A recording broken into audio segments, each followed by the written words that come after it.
saiba mais sobre, que é importante, porque na realidade as metas de inflação têm sido sim as regras, ou a única regra principal, ou a regra principal, a única regra ou a regra principal, que boa parte dos bancos centrais têm usado ao redor do mundo. E esse é o caso brasileiro. Então o Banco Central tem aqui uma regra assim, que é manter a inflação no centro da meta. Agora, o restante das variáveis macroeconômicas são discricionárias. Então existe uma regra, e no Fed americano também existe essa regra, né? Enfim, foi uma construção global em torno de estudos macroeconômicos e de pesquisas, de que o estabelecimento dessa regra é fundamental para dar, digamos assim, estabilidade à economia, estabilidade aos agentes econômicos, definir qual é a meta de inflação. Então vamos lá. Nas últimas décadas, muitos bancos centrais têm adotado uma política chamada de metas de inflação.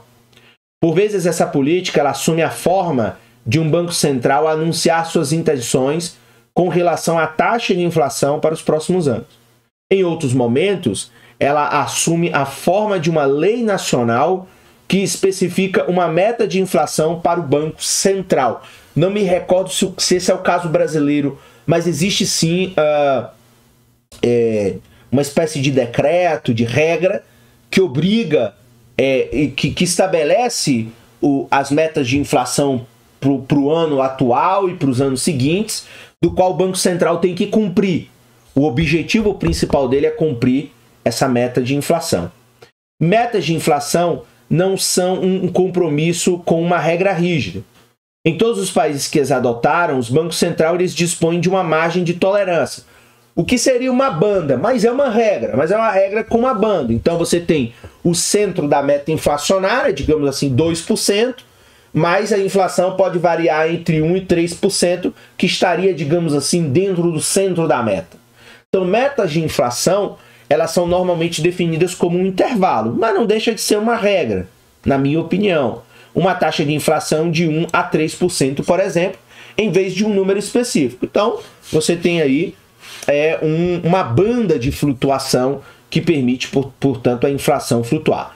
Portanto, o Banco Central ele pode escolher em que lugar do intervalo deseja estar.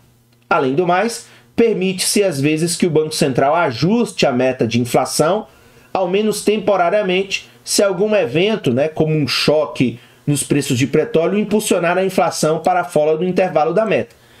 Ainda que tenha esses detalhezinhos, mas é uma regra. Ou seja, os bancos centrais estão operando hoje com foco na inflação. Por exemplo, para comparar, não estão operando com uma meta de desemprego.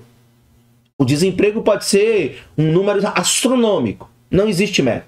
Mas a inflação não pode ter um número astronômico. Então existe uma regra, existe uma prioridade, na minha opinião, ainda que aqui no texto do Menkil esteja aí, digamos, um pouco suavizado. Mas a minha opinião é que tem uma regra sim. Você tem uma prioridade. A prioridade é você controlar os preços e não o desemprego. Embora as metas de inflação deixem o Banco Central com alguma liberdade de ação, a política restringe como esse arbítrio é usado. Então, existe sim uma regra, ou seja, atingir o centro da meta da inflação é a prioridade número 1. O resto é o resto. O resto pode ser feito, mas focado sempre nessa prioridade número 1. Quando se diz a um Banco Central para simplesmente fazer a coisa certa, é difícil manter o Banco Central responsável, pois as pessoas podem argumentar eternamente sobre o que seja a coisa certa. Em contrapartida, quando um Banco Central possui uma meta de inflação, o público pode julgar mais facilmente se o Banco Central ele está atingindo as suas metas. Então, as metas de inflação não amarram as mãos do Banco Central, porém elas aumentam a transparência e a responsabilidade da política monetária. De certo, as metas de inflação são um acordo no debate sobre regra versus arbítrio. Na minha visão, como economista, metas de inflação é uma espécie de regra. Então, se eu vir o presidente do Banco Central, eu já tenho uma prioridade, que não foi eu que decidi. Pode ter uma banda, pode ser revogada em caso de uma grande crise, de algum problema, ok, mas tem uma regra. Sobre condições econômicas normais, de funcionamento das instituições políticas e econômicas, você tem uma regra, sim, de funcionamento das decisões do Banco Central. E, claro, esta, para mim, é uma regra. E o restante pode ser decidido de maneira discricionária ou a partir do arbítrio.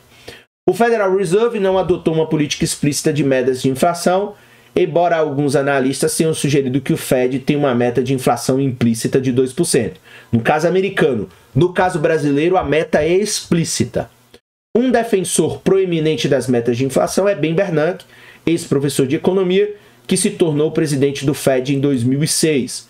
É possível, portanto, que o Fed possa mover-se em direção às metas de inflação no futuro. Então, aqui há uma informação adicional sobre essa discussão e que, na verdade, reflete a prática das instituições bancárias centrais ao redor do mundo. Há um conjunto de regras em torno de uma meta de inflação.